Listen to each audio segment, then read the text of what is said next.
옆 사람에게 인사합시다. 우리 6월 26일 날 꼭 전도해서 구원합시다.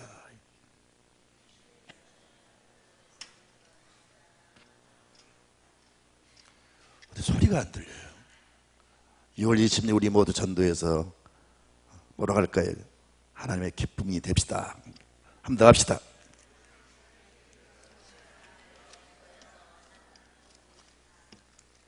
설교 안 해도 될 것 같아요. 영상들이 은혜가 되잖아요. 찬양하는 모습이 얼마나 감동이에요. 특별히 무슨 의도를 가지고 그 영상을 만든 것 같지는 않아요. 그 예배를 그냥 드리면서 찬양하는 모습인데 얼마나 진지하고 얼마나 참 우리 그런 모습들을 본받아야 돼요. 하나님의 드린 예배가 형식이 되거나 그냥 잡념과 어떤 헛된 생각에 빠져가지고 억지로 드리는 예배가 아니라 정말 찬양도 진지하게 말씀도 진지하게 들으시고요. 우리의 모든 모습이 하나님을 감동시키는 그런 예배가 됐으면 좋겠어요. 특별히 광고를 부탁했네요. 돌아오는 월요일 내일이죠. 6월 6일 경평로에 청장년연합회 주관으로 매년 체육대회가 열리는데 이번 회기 회장은 저희 교회 박형철 집사님이세요. 그래서 우리 그 노예 관내 노예 그 산하에 교회들이 모여서 체육대회를 하는데 우리 놀사랑교회가 출전을 해서 귀양 출전할 바에 잘했으면 좋겠어요. 그래서 오늘 제자훈련도 중단하고 오늘 오후 2시 30분에 연습이 있으니까 신마국 초등학교에서 연습이 있으니까 다 참여해서 연습에 임해 주시고요. 내일 7시 30분에 여기서 출발합니다. 꼭 기억하시고 참여해서 하나님께 영광 돌리고 우리 교회가 크게 화목해지는 역사가 있기를 원합니다. 이 설교는 지금 3주에 걸쳐서 계속 이어지는 설교입니다. 우리가 세상을 살아가면서 그 어떤 누구도 무슨 위기를 만난다든지 무슨 고난과 무슨 시험을 당하는 것을 한 명도 원치 않을 것입니다. 그런데 왜 우리가 살아가는 세상은 이렇게 시험이 많고 환란이 많고 왜 이렇게 참 위기가 많은지 모르겠어요. 우리가 하나님 나라 가는 그날까지는 마치 바다의 파도가 계속 일어남과 같이 세상은 고해라고 했는데 끊임없는 크고 작은 문제가 일어날 것입니다. 그러므로 기도하실 때 문제가 없기를 바라기보다 주여 어떤 문제를 만나도 그 위기를 그 시험을 그 환난을 이겨나갈 수 있는 믿음을 주시옵소서. 그렇게 기도하시기를 원합니다. 사랑하는 성도 여러분, 성경을 보면 여러 가지 시험을 만나거든 기뻐하라 그랬어요. 이게 말이 됩니까 여러분? 시험을 만났는데 위기를 만났는데 어떻게 기뻐합니까? 근데 성경은 기뻐하라 그랬어요. 왜? 시험을 통해서 우리가 온전한 사람이 되고 시험을 통해서 우리 믿음이 단련되고 시험을 통해서 하나님의 기적을 체험하기 때문입니다. 아멘입니까? 물론 평탄한 가운데서 하나님의 은혜를 주십니다. 그런데 하나님의 기적은 언제 일어나느냐? 우리가 위기를 당할 때 나타납니다. 그래서 하나님의 뜻대로 살려고 하는 사람에게도 기도하는 사람에게도 믿음으로 사는 사람에게도 원하지 않는 시험이 올 수가 있어요. 그러나 우리가 당하는 시험 가운데 내가 죄짓고 하나님을 반역하면서 방탕하면서 살아가면서 당한 시험과 위기는 철저히 회개해야 됩니다. 그건 하나님의 징계의 일수가 있기 때문입니다. 그러나 히스기야처럼 믿음으로 살려고 하는데 주의 뜻대로 살려고 하는데 위기를 만난다든지 시험을 만날 때는 감사하시고 기뻐하십시오. 왜? 그 위기 속에서 하나님이 살아계신 것과 하나님이 능력을 나타내 주셔서 기적을 보이시려고 하는 의도가 있습니다. 기적이 뭘까요? 기적은 사람이 할 수 없는, 사람이 어찌할 수 없는 그 문제를 하나님이 개입하셔서 하나님의 능력으로 그 문제를 해결하는 게 바로 기적입니다. 이런 기적들은 엄청나게 많이 일어났었고 지금도 믿는 사람들 삶 속에 일어나고 있습니다. 따라합시다. 주여, 제가 기적의 주인공이 되게 해주시옵소서. 날씨가 더워서 그럽니까? 아니면 제 살기가 못마땅해서 그런 겁니까? 좀 따라 좀 해주세요. 어떻게 비싼 밥 먹고 말이야. 그것도 저 일반미 삶먹고 왜 그렇게 따라온 소리는 그냥 정부미 먹고 말한 것처럼 그렇게 하십니까? 자, 주여, 제가 기적의 주인공이 되게 해주시옵소서. 기적의 주인공이 되기를 원하신다면 믿음으로 사셔야 되고요. 어떤 위기를 만나도 불평하지 말고 하나님을 의지하세요. 그러면 하나님이 여러분에게 살아계신 증거를 보여주실 줄로 믿습니다. 자, 오늘 말씀의 배경은 이미 다 설명을 드렸어요. 지금 아수르 왕 사네립이 자기의 군대 장군들을 보내고 그 군대를 붙여서 지금 이스라엘 유다를 침략했습니다. 그 당시에 유다 왕은 히스기야 왕인데 지금 전쟁이 터졌습니다. 그래서 자기 수하에 있는 엘리야김, 셈나, 요아를 붙이고 군대를 이렇게 동원시켜 가지고 대항을 했어요. 그런데 그 사네립 왕이 보낸 랍사게가 그 유다 군대를 향해서 계속 막 큰 소리를 치고 야유를 하고 하나님을 모독하고 비방하고 그러면서 결국은 뭐냐? 너희가 죽지 않으려면 항복을 해라. 그렇게 지금 요구하는 겁니다. 사실은 군사력을 비교해도 그 어떤 상황을 이야기해도요, 지금 이 위기에 처한 이 전시, 이 전쟁의 이 상황을 유다 군대를 동원한들, 아무리 인간의 어떤 묘략을 짠들 이 사네립 왕이 진두지휘하는 이 군대를 멸할 수가 없어요. 이길 수가 없습니다. 그야말로 이 유다는 아수르 군대에 의해서 결국은 다 함락이 되고 결국은 포로가 되든지 죽든지 국가의 이 존폐가 달린 그런 위기를 만나게 된 것입니다. 여러분 살아가면서 크고 작은 위기를 만나는데 이 전쟁에 비하면 아무것도 아니에요. 전쟁은 국가의 여러분 존폐가 달린 문제입니다. 사람의 생명이 존재하느냐 죽느냐 그런 중요한 문제가 달린 문제예요. 그런데 이런 이 절체절명의 위기 속에서 하나님이 어떻게 역사하십니까? 이 기적을 끌어내린 그 믿음의 주인공이 누굽니까? 자, 여러분, 이 전시에 참여했던 엘리야김, 셈나, 요아가 이제 그 랍사게가 보낸 항복을 요구하는 그 요청서를 가지고 왕한테 보고합니다. 왕이여, 지금 이런 항복문 요구서를 가져왔습니다. 지금 그들이 큰 소리 치면서 우리에게 항복을 요구합니다. 이 상황을 자세히 이야기를 했습니다. 자, 이런 보고를 받았을 때 히스기야 왕이 이 절명의 위기 속에서 어떻게 대처를 했느냐는 겁니다. 여러분 인생을 살아가면서 히스기야가 대처한 그 방법을 잘 보시면서 여러분도 그렇게 하세요. 그럼 여러분 이 시대의 기적의 주인공이 될 줄로 믿습니다.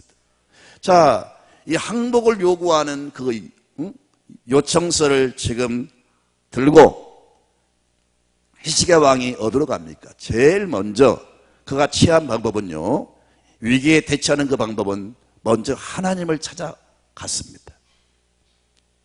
사랑하는 성도 여러분, 19장 14절을 좀 볼까요? 히스기야가 사자의 편지를 받아보고 여호와의 성전에 올라가서, 지금 전시기 때문에 이런 방법은 정말 웃기는 방법이고 어이없는 방법입니다. 어떤 사람들은 왕이 이렇게 하니까 정신 나갔다고 미쳤다고 그렇게 아마 속마음으로 그렇게 말하는 사람도 있을 거예요.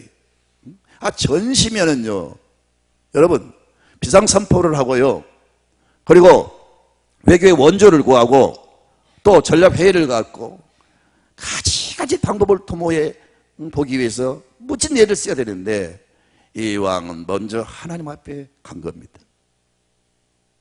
이것은 곧 하나님 능력을 믿는 믿음의 모습인 줄 믿습니다.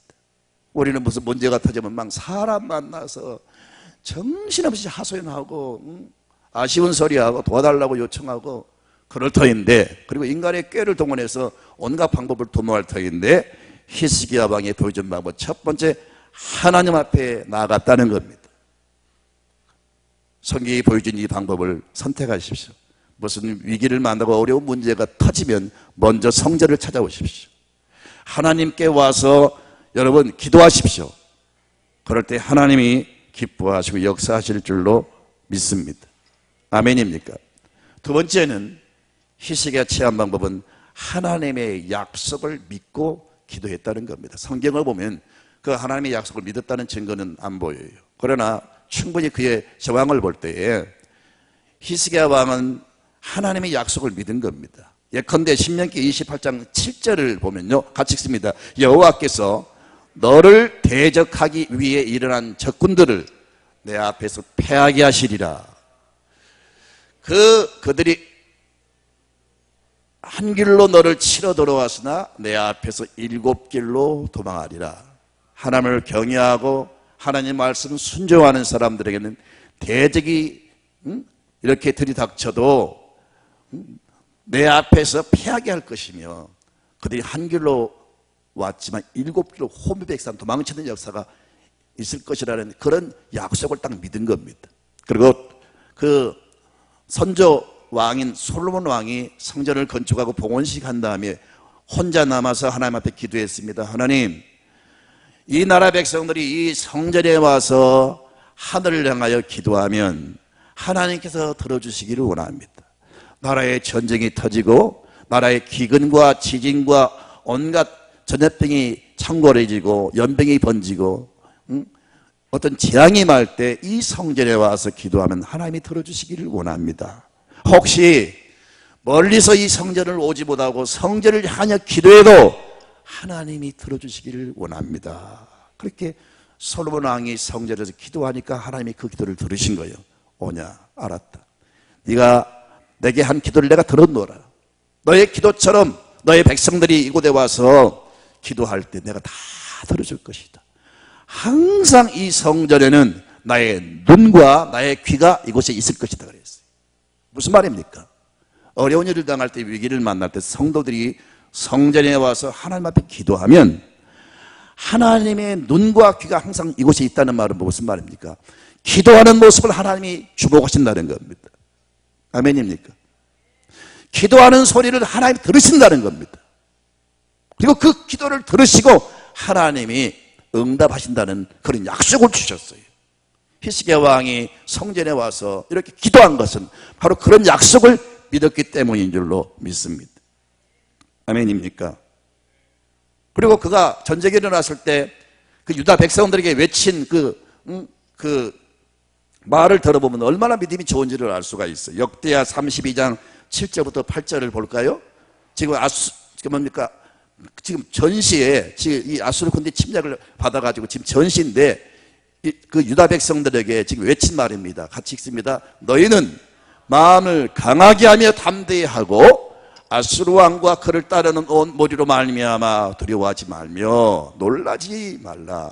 우리와 함께 하시는 이가 그와 함께 하는 자보다 크니 그와 함께 하는 자는 육신의 팔이요 우리와 함께 하시는 이는 우리의 하나님 여호와시라. 반드시 우리를 도우시고 우리를 대신하여 싸우시리라. 함의 백성이 유다 왕 히스기야의 말로 말미암아 안심하니라. 목사는 이런 믿음을 가져야 되고요. 그리고 우리 장로님들도 교회에서 우리 믿음이 약한 성도에게 이런 믿음을 보여주셔야 됩니다.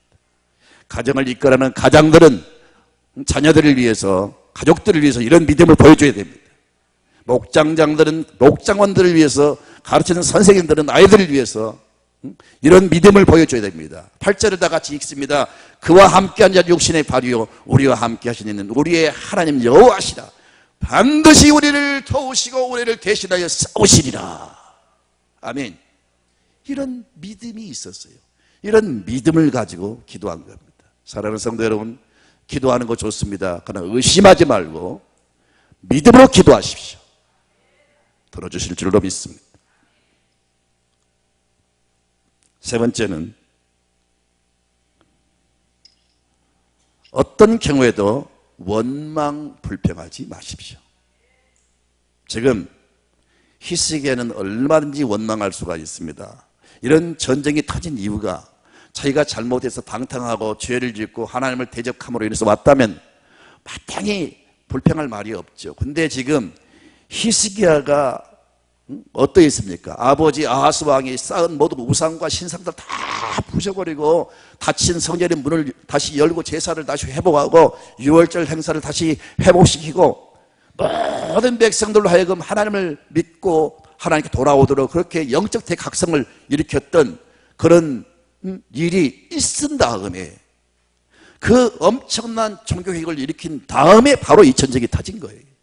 그러니까 참 이해가 안 가지요. 얼마든지 원망할 수가 있어요. 여러분도 가끔 보면 그런 모습들을 볼 수가 있어요. 내가 믿음으로 사는데, 내가 죄를 위해서 이렇게 충성하는데, 내가 이렇게 기도하는 삶을 사는데 왜 내게 이런 시험이 닥칩니까? 이러면서 심지어 내게까지 원망하는 사람이 있어요. 하나님은 물론이거니와. 여러분, 어떤 경우에도 원망하지 마세요. 성경은 시험을 만날 때 기뻐하라 그랬어요. 그리고 범사에 감사하라 그랬어요. 범사는 안 좋은 일이 있어도 이렇게 위기를 만날 때도 감사하라. 이것이 하나님의 뜻이다 그랬어요. 로마서 8장 28절에 하나님을 사랑하는 자, 곧 그 뜻대로 부르심을 입은 자들에게는 모든 것이 합력하여 선을 이룬다 그랬어요. 우리 믿는 사람은 좋은 일이 있으면 좋아서 감사하되 안 좋은 일이 있어도 절대 원망하지 말고 하나님의 섭리와 주권적인 능력을 믿으시고요. 하나님 이 사건을 통해서 무슨 역사를 나타내시렵니까? 주여 깨어서 일하시고 역사하여 주시옵소서. 합력하여 선을 이루시옵소서. 하나님이 살아계신 것을 나타내 주시옵소서. 그러면서 절대 입술로 원망하지 마세요. 원망은 백해무익이에요. 불평, 원망은요 절대로 하나님이 용서하지 않습니다. 이스라엘 백성들이 사막에서 물을 마시지 못함으로 그들이 하나님을 원망하잖아요. 충분히 그 사막에서 물을 마시지 못해서 목이 타고 애들이 울고 그럴 때 정말 그 입장에 있을 때 하나님을 원망할 수 있을 것 같아요. 그런데 일치 하나님은 그 원망을 용납하지 않습니다. 그냥 그대로 하나님이 징계를 내리시는데 사막에 거하는 불뱀과 그 각종 독이 있는 뱀들을 동원해가지고 다 물어 뜯게 죽이잖아요. 어떤 경우에도 원망하지 마세요. 특히 하나님 믿는 사람들은 원망하면 안 됩니다. 하나님 주권을 믿으세요. 여러분 하나님 뜻대로 살려고 하는데 무슨 어려운 일을 당하면 그럴수록 하나님께 감사하고 하나님을 의지하세요. 말씀드린 대로 하나님은 모든 것을 합력하여 선을 이루십니다. 결과를 좋게 하실 겁니다. 따라합시다. 하나님은 모든 것을 합력하여 선을 이루신다. 그렇게 믿으시기를 주님의 이름으로 축원드립니다. 그리고 기도할 때 어떤 모습으로 기도하느냐? 하나님을 높이면서 기도합니다. 조금만 달라고 때를 쓰죠. 그런데 이 기도하는 모습을 보세요. 하나님을 그 위기 속에서도 높이는 이 정신을 여러분 배우시기를 바랍니다. 자 볼까요? 열왕기하 19장 15절을 봅니다. 시작. 그 앞에서 히스기야가 기도하여 이르되 그룹들 위에 계신 이스라엘의 하나님 여호와여, 주는 천하만국을 홀로 하나님이시니라. 주께서 천지를 만드셨나이다. 그룹들 천사들 위에 하나님께서 높이 계시며 영광을 받으시며 찬양을 받으시며, 하나님은 우리나라의 우리 민족의 하나님이신 줄 믿습니다. 천하만국을 홀로 하나님이 다스리시고 오직 많은 신이 있지만 신 중에 신은 하나님이신 줄 믿습니다. 하나님은 천지를 창조하신 분이십니다.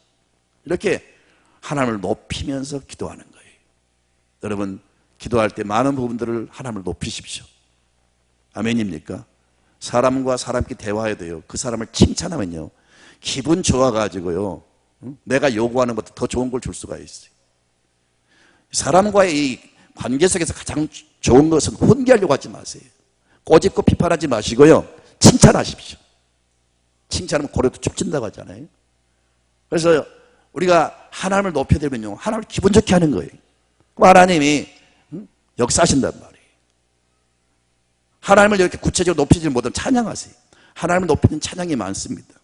하나님은 얼마나 찬양을 기뻐하시냐면요 하늘의 그 고운 목소리로 찬양하는 천사들 그 찬양보다도 여러분 목단 돼지 같은 소리를 낸다 할지라도 우리가 드린 찬양을 더 기뻐하세요. 특히 하나님 높여드리는 찬양을 기뻐하세요. 왜요? 우리가 하나님의 자녀이기 때문에. 아멘입니까? 천사는 부리는 영이에요. 그러나 우리는 하나님 자녀예요. 그래서 자녀는 노래를 하든 못하든 여러분 자녀이기 때문에 그 노래소리가 듣고 싶은 거예요. 하나님도 여러분이 찬양할 때 하나님 높일 때 기뻐하시고 하나님 강권적으로 역사하실 줄로 믿습니다. 그리고 마지막은 모든 상황을 자세히 알리면서 찬양하십시오. 기도하십시오. 16절부터 19절을 한번 볼까요? 16절부터 19절. 안 나오면 우리 그냥 성경을 읽으시죠. 16절부터. 여호와여 귀를 기울여 들으소서. 여호와여 눈을 떠서 보시옵소서. 사내립이 살아계신 하나님을 비방하러 보낸 말을 들으시옵소서. 여호와여 아수르 여러 왕이 과연 여러 민족과 그들의 땅을 황폐하게 하고 또 그들의 신들을 불에 던져 싸우니 이는 그들이 신이 아니요 사람의 손으로 만든 것과 나무와 돌 뿐이므로 멸하였나이다. 우리 하나님 여호와여 원하건대 이제 우리를 그의 손에서 구원하옵소서. 그리하시면 천하 만국이 주 여호와가 홀로 하나님이신 줄 알리다 하니라. 그 항복을 요구하는 그 요청서를 딱 펴놓고 하나님 보십시오. 지금은 사나림이 이렇게 보냈습니다. 하나님 도와달라고 부채적으로 기도하는 장면을 볼 수가 있어요. 성도들이 기도를 하는데요, 기도를 하되 잡념에 꽉 붙잡아서 기도를 해요. 무엇을 기도하는지 자기도 모르게 중얼중얼하면서 기도를 해요. 예수님께서 말씀하시기를 누구든지 증언부언하면서 기도하는 사람은 기도가 응답이 안 된다 그랬어요. 정확한 그 목적을 가지고 그리고 정확한 의식을 가지고 깨어서 구체적으로 기도하셔야 됩니다. 그때 하나님이 그 기도를 들으실 줄로 믿습니다. 자, 이렇게 히스기야가 위기를 만났을 때에 먼저 하나님을 찾아가서 기도하죠. 그리고 뭐였습니까? 두 번째가 뭐였어요? 하나님이 약속을 꽉 붙잡고 기도했어요. 세 번째는 어떤 경우에도 원망 불평하지 말고 기도하라 그랬어요. 사랑하는 성도 여러분, 이 믿음이라고 하는 것은 뭐냐? 믿음이 중요해요. 근데 믿음은 뭐냐? 근거 없이 믿음은 그 맹신이에요. 하나님과 그 약속을 붙잡고 기도를 해야 되는데, 믿음을 가지고 기도를 해야 되는데, 그 약속을 붙잡고 확신을 가지고 기도하는 게 믿음이에요. C.S. 루이스라는 사람은 순전한 기독교라고 하는 책을 통해서 이런 말을 했어요. 믿음은 아무리 기분이 바뀌어도 한 번 받아들인 것은 끝까지 고수하는 것이 기술이다 그랬어요. 이해가 됩니까? 어떠한 문제가 닥쳐도 그런 것에 기분이 흔들리지 말고 한 번 내가 믿기로 작정했으면 그래서 끝까지 고수하는 기술이 믿음이다, 그런 말을 했어요. 이해가 된지 모르겠어요. 청교도 출신 그 토마스 왓슨이라는 목사님은 그런 말을 했어요. 물고기가 물속에서 살듯이 믿음이란 하나님의 약속 안에서 사는 것이다 그랬어요. 믿음을 가지고 약속을 붙잡고 기도하시기를 바랍니다. 세 번째는 어떤 경우에도 불평하지 말고 기도하십시오. 네 번째는 뭐라고 했어요? 하나님을 높이며 기도하십시오. 다섯 번째는 모든 상황을 자세히 하나님께 아뢰면서 기도하십시오. 자, 이렇게 기도했을 때 하나님이 가만히 계셨습니까? 그 기도를 듣고 모른 척 하셨습니까? 이렇게 기도하는 히스기야 왕의 기도를 하나님이 들으셨어요. 자, 여러분 뭐라고 말씀합니까? 23절을 좀 볼까요? 23절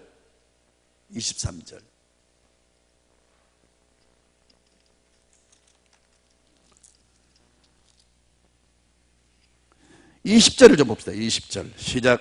아모스의 아들 이사야가 히스기야에게 보내 이르되 이스라엘 하나님 여호와의 말씀이 내가 아수르 왕 사네립 때문에 내게 기도하는 것을 내가 들었노라. 기도할 때 하나님이 이사야 선지자에게 응답을 주시기를, 이 응답을 받은 이사야 선지자가 이 히스기야 왕한테 소식을 전합니다. 당신이 하나님 앞에 기도할 때 하나님께서 내게 응답을 주셨는데 사네립 왕 때문에 내게 기도하는 것을 내가 들었노라. 사랑하는 성도 여러분, 우리가 진심으로 기도하면 하나님 우리의 기도를 들으십니다. 그리고 말씀하시기를 따라합시다. 내 귀에 들린 대로 내가 시행하리라. 하나님 그렇게 약속하셨어요. 들었다는 거예요. 아까 말씀드린 대로 내 귀와 눈이 항상 이곳에 있을 것이다. 성도들이 기도하면 하나님이 들으십니다. 할렐루야. 그러면서 구체적인 응답을 주십니다. 여러분, 그 열왕기하 19장 27절 이하를 좀 볼까요? 자, 읽습니다. 내 거처와 내 출입과 내가 내게 향한 분노를 내가 다 아노니 내가 내게 향한 분노와 내 교만한 말이 내 귀에 들렸도다. 그러면 내가 갈고리를 내 코에 꿰고 재갈을 내 입에 물려 너를 오던 길로 끌어 돌이키리라 하셨나이다. 이게 무슨 말씀이냐면요, 지금 유다를 침략한 사네립 왕에게 지금 하신 말씀이에요. 코를 그냥 뚫어가지고 끌고 가겠다는 거예요. 그 모든 침략 전쟁이 수포로 돌아간다는 거예요. 그러면서 29절 이하를 좀 봅시다. 같이 있으면 또 내게 보일 징조가 이러하니 너희가 금년에는 스스로 자라나는 것을 먹고 내년에는 그것에서 많은 것을 먹되 제3년에는 심고 거두며 포도원을 심고 그 열매를 먹어. 절대로 그 외세의 침략을 받지 않고 농사가 잘 되게 한다는 거예요. 할렐루야. 유다 민족을 향해서 지금 복을 약속하는 거예요. 씨를 뿌리면 씨가 나서 그걸 먹고 포도원을 심고 그 열매를 먹는다는 거예요. 그러니까 하나 그 아수르 군대에 의해서 손해보지 않도록 침해당하지 않도록 하나님이 철저히 보호해 주신다는 약속입니다. 할렐루야. 30절 봅니다. 유다 족속 중에서 피하고 남은 자는 다시 아래로 뿌리를 내리고 위로 열매를 맺을지라. 남은 자는 예루살렘에서부터 나올 것이요 피하는 자는 시온산에서부터 나오리니 여호와의 열심히 이 일을 이루리라 하셨나이다 하니라. 그리고 32절 그러므로 여호와께서 아수르 왕을 가리켜 이르시기를 그가 이 성에 이르지 못하며 이리로 화살을 쏘지 못하며 방패를 성을 향하여 세우지 못할 것이며 치려고 토성을 쌓지도 못하고 33절 오던 길로 돌아가고 이 성에 이르지 못하리라 하셨으니 이는 여호와의 말씀이니라. 내가 나와 나의 종 다윗을 위하여 이 성을 보호하여 구원하리라 하셨나이다 하였더라. 그러면서 하나님이 밤중에 천사를 동원해 가지고 여러분 어떻게 하십니까? 제가 지난주에 말씀을 드렸어요. 어떻게 했습니까? 35절을 볼까요? 이 밤에 여호와의 사자가 나와서 아수르 진영에서 군사 18만 5천 명을 친지라. 아침에 일찍 일어나 보니 다 성장이 되었더라. 아수르 왕 사네립이 떠나 돌아가서 니느웨에 거주하더니 결국은 거기서 죽임을 당합니다. 얼마나 하나님의 놀라운 역사가 나타납니까? 하나님은 세월이 가도 여러분 변치 않는 분이세요. 그 마음, 그 사랑, 그 은혜, 그 능력 지금도 여전히 동일합니다. 그러니까 하나님이신 거예요. 그러니까 우리가 믿는 거예요. 우리가 믿을 바에 확실히 믿읍시다. 오늘 믿음의 사람 히스기야가 우리에게 보여준 참 믿음은 이런 거다. 시범을 보여주셨어요. 여러분 앞으로 인생을 살아가면서 크고 작은 문제를 만날 때마다 시험이 시험되지 않기를 바라고요. 시험을 통해서 하나님 만나기를 바라고 하나님의 기적을 체험하여 온 땅에 하나님의 영광을 드러내시기를 바랍니다. 한 절만 여러분 보겠습니다. 한 절만. 역대하 32장 23절을 보니까 여러 사람이 예물을 가지고 와서 여호와께 드리고 또 보물을 유다왕 히스기야에게 드린지라. 이후부터 히스기야가 모든 나라의 눈에 존귀하게 되었더라. 이 전쟁 이후에 많은 사람들이 예루살렘으로 몰려오면서 하나님께 예물을 드리고 히스기야 왕한테 보물을 드리고 모든 주변 나라들로부터 히스기야 왕을 높이고 히스기야 왕이 그 전쟁으로 인해서 모든 주변 나라들로부터 존귀한 사람이 된 겁니다. 그러니까 분명히 전쟁이라는 것은 무서운 시험이지만 위기지만 이 위기를 믿음으로 잘 극복하니까 따르는 역사를 보세요. 얼마나 멋집니까? 얼마나 놀랍습니까? 하나님은 이런 하나님이세요. 중요한 것은 히스기야와 같은 믿음이 없다는 겁니다. 오늘 그런 믿음의 사람이 되기를 결심하시고 그가 취한 방법을 여러분 모두가 취해서 이 시대의 기적의 주인공이 되시기를 주님의 이름으로 축원합니다. 축원합니다. 축원합니다.